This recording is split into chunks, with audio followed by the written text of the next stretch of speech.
نبی کریم صلی اللہ علیہ وآلہ وسلم نے اس آیا مبارکہ کو صحابہ کے درمیان تلاوت فرمایا۔ ایک نوجوان اس آیت کو سن کر تڑپ اٹھا اور بے ہوش ہو گیا۔ نبی کریم صلی اللہ علیہ وآلہ وسلم آگے بڑھے، اس نوجوان کو پکڑا اور پکڑ کے اس کا سر اپنی گود میں رکھا۔ گود میں حضور علیہ الصلوۃ والسلام نے اس کا سر رکھ کے اس کے سینے کے اوپر حضور علیہ الصلوۃ والسلام نے اپنا دست شفقت رکھا، تو اس کا دل دھڑک رہا تھا۔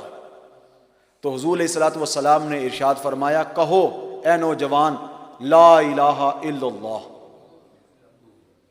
اے نوجوان کہو لا الہ الا اللہ۔